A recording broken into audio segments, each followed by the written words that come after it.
1 থেকে 1.5 লক্ষাধিক ভোটে জয়ী হবেন হাফিজ রশিদ, এই দাবি নাগরিক অধিকার মঞ্চের। তাদের দাবি শুধু মুসলমান নয়, এবারের নির্বাচনে করিমগঞ্জে কংগ্রেস প্রার্থী হাফিজ রশিদ চৌধুরীকে জাতি, ধর্ম, বর্ণ নির্বিশেষে সর্বশ্রেণীর মানুষ সমর্থন করেছেন। তাই সবার প্রতি কৃতজ্ঞতা প্রকাশ করলেন নিলামবাজার এলাকার সমাজসেবী তথা প্রবীণ কংগ্রেস নেতা শামছুল বারী চৌধুরী ও দক্ষিণ করিমগঞ্জ নাগরিক অধিকার মঞ্চের সভাপতি জয়নুল হক।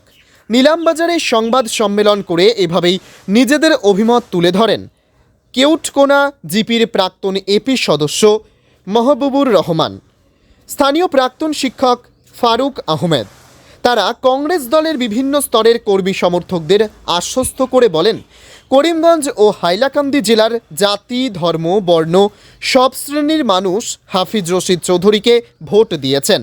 তাই কংগ্রেস প্রার্থীর জয় শুধু সময়েরই অপেক্ষা মাত্র। তাদের দাবি, হাফিজ রশিদ 1 লক্ষের বেশি ভোট পেয়ে জয়ী হচ্ছেন।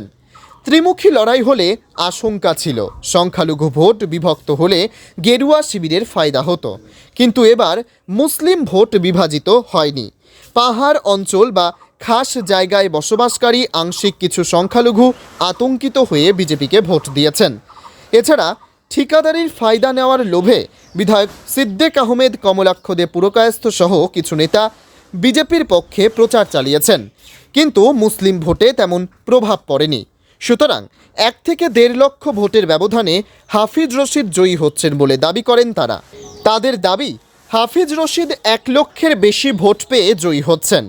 ত্রিমুখী লড়াই হলে আশঙ্কা ছিল সংখ্যালঘু ভোট বিভক্ত হলে গেরুয়া শিবিরের ফায়দা হতো, কিন্তু এবার মুসলিম ভোট বিভাজিত হয়নি।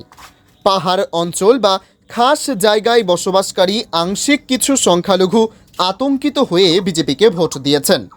এছাড়া ঠিকাদারির ফায়দা নেওয়ার লোভে বিধায়ক সিদ্দিক আহমেদ, কমলাক্ষ দে পুরকায়স্থ সহ কিছু নেতা বিজেপির পক্ষে প্রচার চালিয়েছেন, কিন্তু মুসলিম ভোটে তেমন প্রভাব পড়েনি। সুতরাং 1 থেকে 1.5 লক্ষ ভোটের ব্যবধানে হাফিজ রশিদ জয়ী হচ্ছেন বলে দাবি করেন তারা। সত্যি আমরা কংগ্রেস, কেউ হয়তো বলতে পারবে যে আমরা কংগ্রেস করেছি তাই আমরা কংগ্রেসের যে প্রার্থী হাফিজ রশিদ আহমেদের জয়ের কথা অবশ্যই বলবো। তবে ঠিক কংগ্রেস হিসাবে আমরা তো বলবোই যে আমাদের প্রার্থী হাফিজ রশিদ আহমেদ চৌধুরী কয়েক লক্ষ, মিনিমাম 1 লক্ষ থেকে 1.5 লক্ষ ভোটের ব্যবধানে ভারতীয় জনতা পার্টির প্রার্থী কৃপানাথ মাল্লাকে পেছনে রেখে উনি জয়লাভ করবেন। এটা শুধু আমার কথা নয়, আনাচে কানাচে প্রত্যেক দিকে যেদিকে গেছি প্রত্যেকের মুখে আমরা একটাই কথা শুনতে, মানে আমাদের কানে এসছে যে হাফিজ রশিদ আহমেদের জয় অবশ্যম্ভাবী, কেউ হাফিজ রশিদ আহমেদকে আটকাতে পারবেন না। কারণ আল্লাহ তাআলার, খোদা তাআলার যে অশেষ মেহেরবান, এবার প্রত্যেক মানুষের ভেতরে অটোমেটিক উনি জাগিয়ে দিয়েছেন যে আমরা কংগ্রেস কংগ্রেস কংগ্রেস কংগ্রেস। আর এই মুহূর্তে হাফিজ রশিদ আহমেদের মতো একজন প্রার্থীকে পেয়ে করিমগঞ্জ লোকসভা আসনের জনসাধারণ উৎফুল্লিতভাবে তাদের ভোটাধিকার প্রয়োগ করেছে।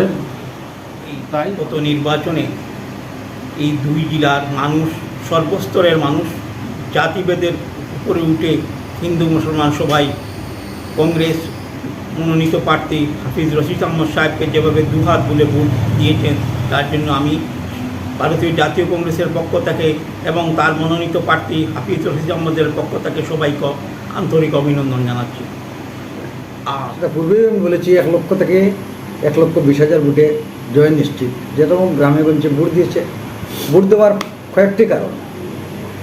1 নম্বর কারণ হলো যে গোটা ভারতবর্ষে একই অবস্থা, যে মানুষ যে প্রথম অবস্থায় সংবিধান রক্ষা করা, দ্বিতীয়ত যে আমাদের মাননীয় প্রধানমন্ত্রী যিনি যে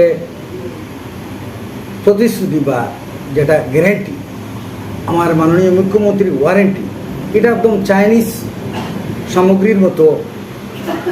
বিগত দিনে 15 লক্ষ টাকা প্রতিটি মানুষের অ্যাকাউন্টে ঢোকার কথা, কিন্তু এটা জুমলাবাজি। 2 করোড় নকরি, এটাও জুমলাবাজি। গতিকে সাধারণ জনগণ শুধু করিমগঞ্জ নয়, গোটা ভারতবর্ষে অবস্থা ইন্ডিয়া গঠবন্ধনের গোটা টোটাল 330 থেকে 335টি সিট এটা গঠবন্ধনে পাইব এবং ভারতীয় জাতীয় কংগ্রেস সরকার করব, এটা একদম নিশ্চিত কোনো সুযোগটা নাই। যেমন দক্ষিণ ভারতে যে হারে পূর্বেও ছিল না, এইবার তো কমপ্লিটলি সাফ। উত্তর ভারতে যেটা ইউপি বিজেপির রাজধানী, সেখানে 40-এর উপরে সিট আসন বিজেপি হইতে পারেন না, যেটা মহারাষ্ট্র। নিলামবাজার থেকে আব্দুর রহমানের রিপোর্ট, গণ আওয়াজ।